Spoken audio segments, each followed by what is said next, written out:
maaso okusoma kuleme kuyimirira ebyokulya bigende maaso okusula nga tasula mpewo. Alo? Nze bampita mukujja wa BTFM program endobeso wano mu program sisimuka. Yesa, wewe ulikwenda kwa muganda wa Rwanda. Muganda wa Tabekita yanya. Ina ajisajja kubiga story. Simutegeera wankubira mbuuza ddwali oliruddawa kati bwama yekumbuuza ebyo ningenda simwana okudira ngamba wewe oganye okuŋŋamba kale kati nze muganda wange bintiisa tulya n'okutambula kitasobola kutambula omusajja alina yagala okuntemula simanyi kuba simumanyi namba sigimanyi bambi ng'olabye kati mali gatumulubiseko mumanyi ddala ayiruddawa yaani namba genda kusendekese kale onayogerako naye kale seetaaga kwogera naye tolotaaga kwogera naye seetaaga kwogera naye kale beerako ku simu tovaako kale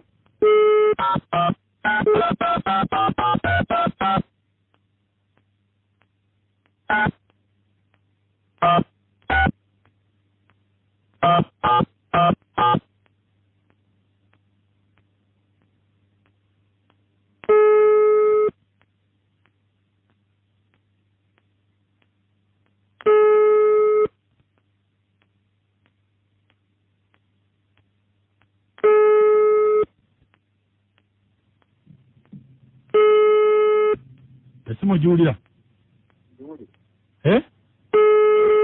ng'oli wala giwulira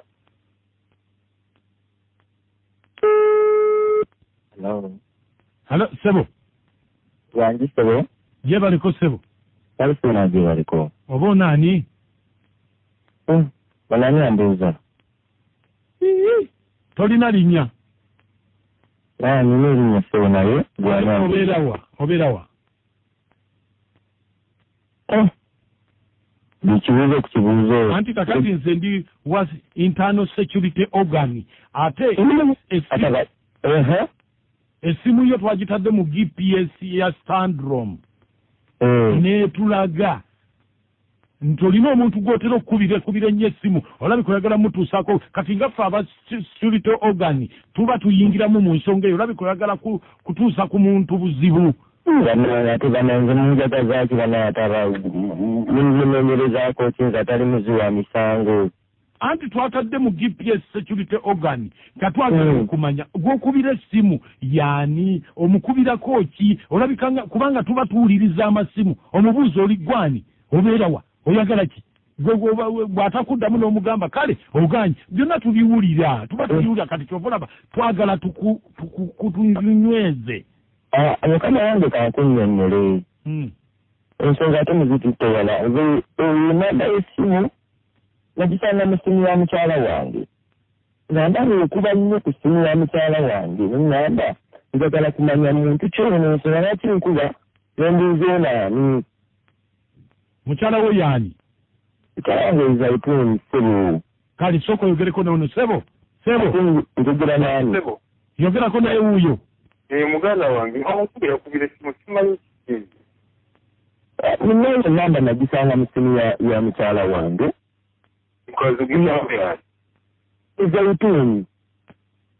Zaituni njagala kumanya mukyala wange omwagaza ki omukubira nnyo essimu Zaituni amaze naye ebbanga maze mukyala wange ndudde naye mwaka mulamba kati mwaka gumu omwaka mulamba naye mukubira nnyo essimu lwaki kati gwe maze naye omwaka mulamba ze maze naye emyaka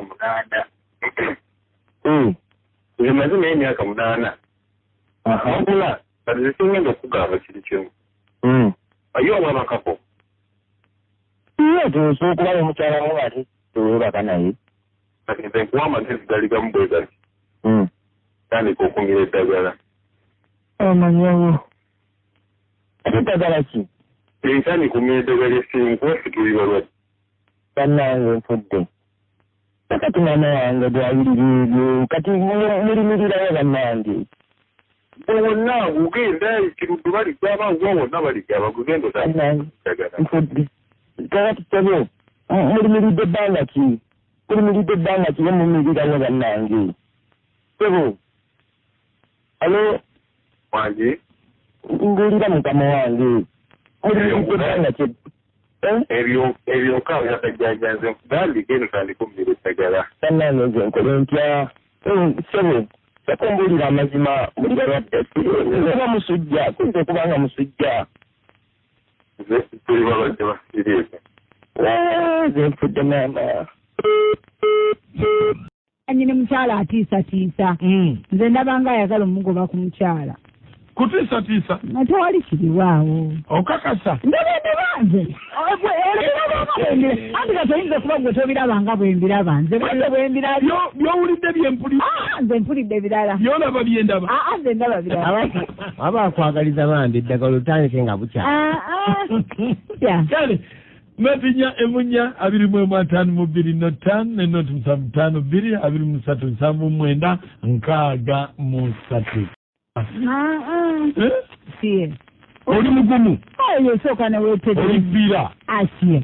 Osooka n'ogenda ne bakujja akakasayi n'oterera. Ebyo bw'otukizuula nga tolikinga weyongera maaso nakulippira. Tubuukira zitokota ate. Nzirayo naye nga kuluna ogezaako okubanga nnyambala. Esebo. Kale sebo nawe ojebale. Nange bwe ntyo. Kulikeyo mu weekend. Twavuddeyo. Ono mwegano nasimukanga bwejjo bati omusuubuzi omuteeki. Naye omusajja oyo tatiisatiisa. Omusajja mumalirivu. Tatiisatiisa mumalirivu. Mwale kuweereza ono kavuga Steven enkamuleku. Omusajja alimba ayagala mugoba ku mukazi we. Mwale kuweereza. Naye newaba ntiisatiisa kyekyekango kimmala. Bangi? Oli otya eyo munnange? Gye tuli sebo oli otya eyo munnange? Ogamba otya? Sirina bigambo mpozi gwe. Ensalo ematimu kanyampisa. Naye amati mayirayo olugero luno anagoba ku nswa nti tulyaki? Akwonya mbiro. Sajja mutiisatiisa. Abula n'akala akanyumidde. Amugenda n'akamaana we omwaka gumu. Naye ate oli akamaana emyaka 8. Ab'empirigu abaagala nnyo kwe bali. Nkale.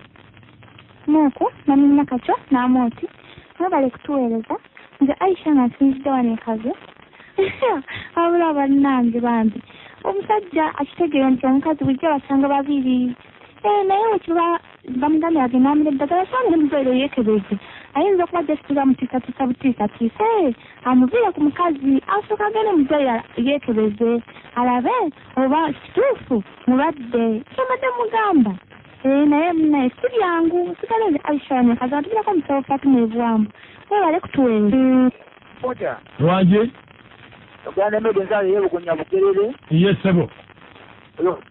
Atiisa nikayize emedi ensalo yebukunya bugerere. Atiisatiisa? Atiisatiisa mukazi mulamu. Wanje? Webale kuweereza sebo. Nkale sebo nawe gyebali. Ale bambi yonokanyiza obutikwa kiwoko. Imu ala ni mayanja sebunya naye omusajja nga tannaggwamu nasooka agende yeekebeze. Alabe bw'ayimiridde bayinza omutiisatiisa nga bamugoba ku nswa nti toli omulalu. Abinsasize. Wabula bannange bannange abasisimusimu ebale kuweereza mu butuufu endobe seene ennyumidde nnyo bannange. Naye omusajja oyo omusiru talina magezi oyo gwe balobesezza. Ye bukyanga abaawo kyagamba mu nsi muno tawulirangamu bulwadde bwa siriimu. Mu butuufu bannange omusajja kale alaze nti kugamba alinganga agamba nti ono coronavirus yamukutte kubanga eddagala lyeri ebizibu ly'okufuna. Naye omuntu amira eddagala lya siriimu n'abeerawo n'awangaala emyaka. Omusajja oyo musiru alabika n'obwongo bwe buliko akatuli kaagala kuzibikira. Batumiddeko nnyo bange Mukunja ne Nakachwa n'Amoti ono maama ajjako ewana ekiteredde. Mwebale.